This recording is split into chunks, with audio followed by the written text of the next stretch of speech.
I now present Governor-elect Laura Kelly, along with Dr. Ted Doughty and their family.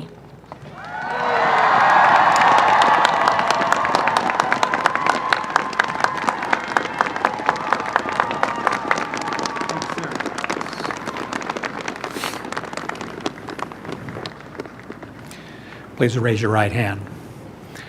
Do you, Laura Kelly, solemnly swear or affirm that you will support the Constitution of the United States and the Constitution of the State of Kansas and faithfully discharge the duties of Governor of the State of Kansas, so help you God? I do. Congratulations, Governor. I really do.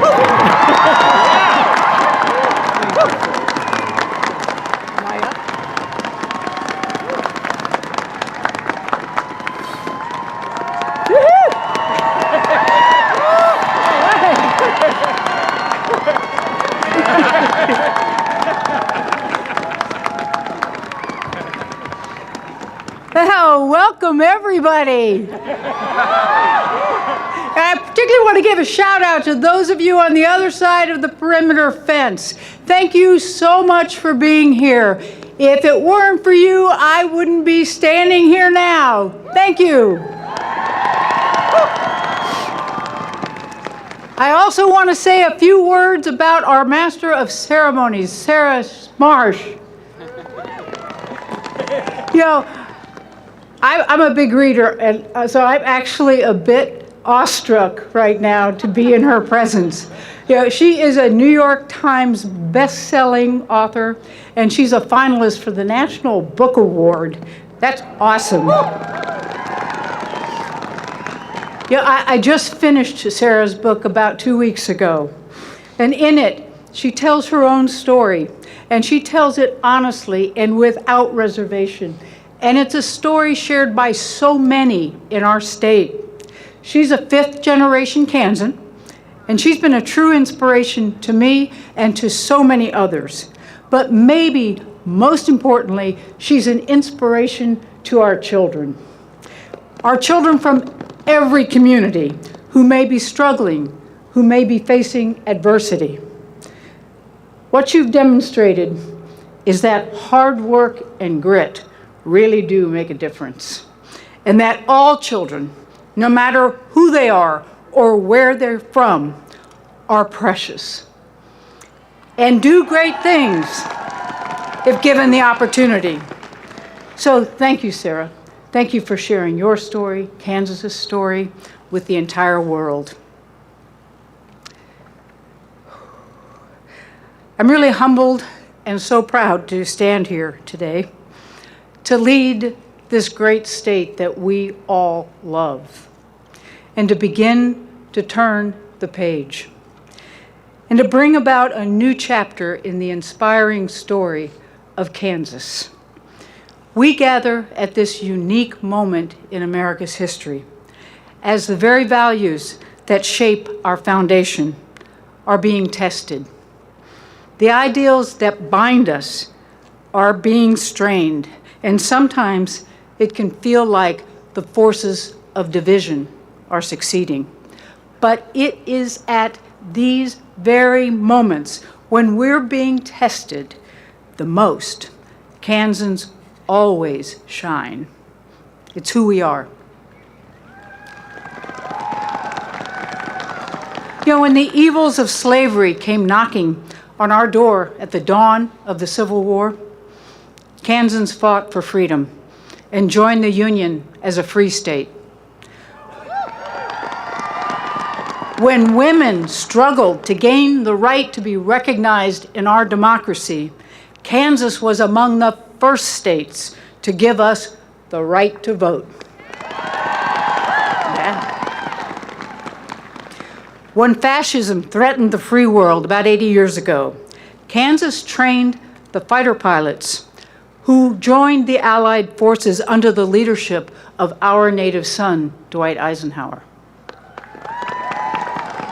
Our resilience has been tried, and it is true. And while our story of progress has taken a few twists and turns, Kansas has always found its way forward. My own path to this podium was a very unlikely one. I was not born into politics, but I was born into public service. I'm the daughter of a career military officer. My parents taught me to put service and sacrifice above self, like so many of our military families do today. I lived on an Army post most of my childhood, surrounded by servicemen and women, so their sacrifices were always front and center. They were really a daily part of my growing up, and it made me even more grateful for the commitment they have to our country, just like the families of the deployed Kansas National Guard members who are here with us today. When my dad went to Korea and left us safe in America, I saw the worry and anxiety on my mother's face, and I felt the tension in our home every day until he returned. I want you all in the military to know that I recognize your sacrifices and I'm eternally grateful. Your families will always be in my thoughts and in my actions.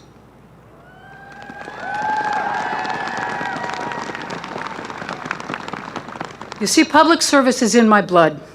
When I graduated high school, I went to work helping kids who face significant struggles and challenges. And since then, it's been my mission to do right by children and their families. In fact, that mission brought me here to Kansas over 3 decades ago. My husband and I chose to put down roots here because to us, Kansas represented the very best of America. The story of Kansas is one of equality and opportunity. Decent, honest people working hard for their families. Vibrant cities and proud small towns. Strong, top-notch, best there is public schools. More than anything, we were drawn to the sense of community. Kansas is the type of place you want to raise your family, where strangers still say hello to one another and neighbors look out for one another. And that's what we knew made Kansas so special 32 years ago, and it still does. The people of Kansas never lost track of that.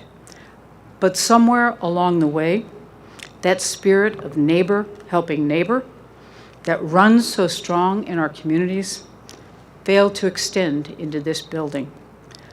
Public service gave way to partisanship, and the voices of Kansas families were not heard. Kansas lost its sense of self, its sense of community. We can't let that happen again. We must be bigger than that.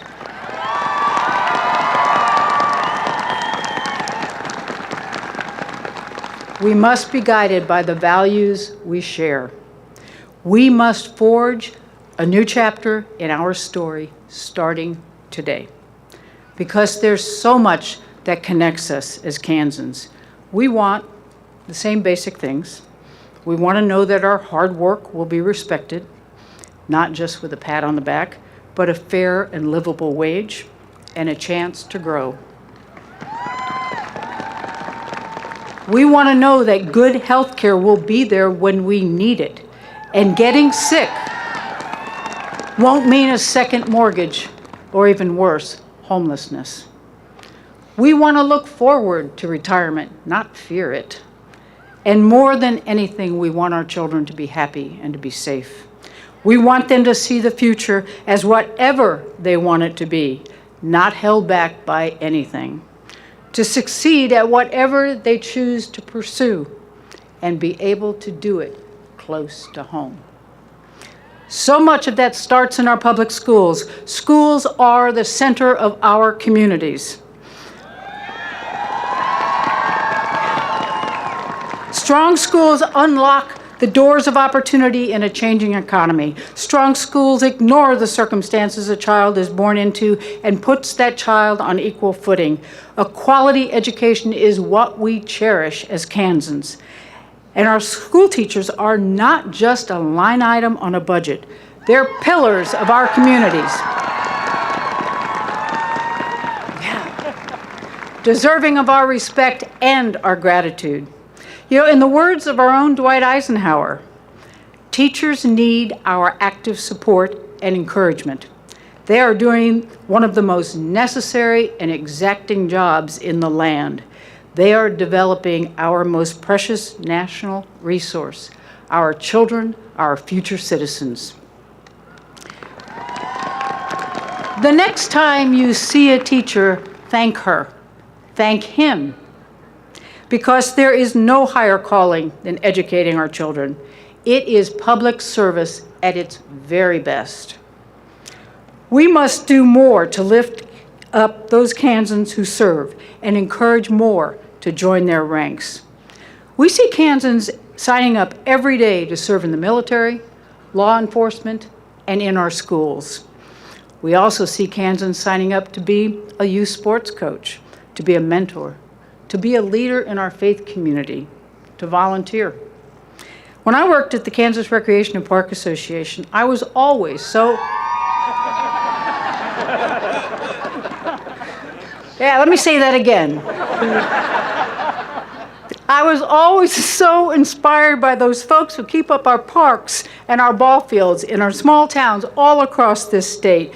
They often don't get paid much, but they often work more than one job, but they are committed to making their communities better one day at a time, one baseball game at a time, one theater performance at a time. Love you guys.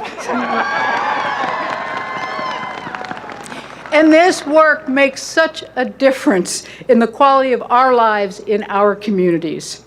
There are lots of ways to serve. And today I ask all Kansans to find new ways to give back, to do a little more to make your community a better place to live. For those of us who are elected leaders, we must not only heed that call to serve, we have a special responsibility to live by the example that Kansans set every day. We must work together in the spirit of putting the collective good ahead of any individual ambition or agenda. We must seek to lift up all Kansans, regardless of whether they look like us, think like us, worship like us, love like us, or vote like us.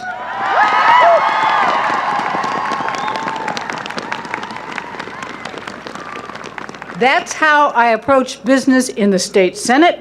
It's the message we campaigned on last year, and it will be my guiding principle as your governor.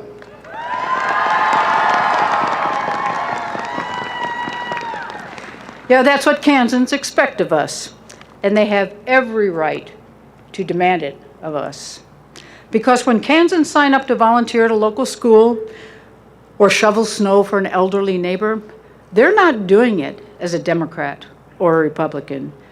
They're just doing what's right, doing their part to make life a little better for those around them. We need to bring back that same spirit of service and cooperation to this building, and let the insults and finger pointing give way to compromise and a handshake.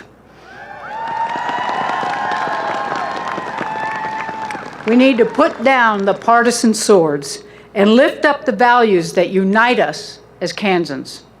Because in a day and age when politics can seem so small, we must be as big as the people who sent us here.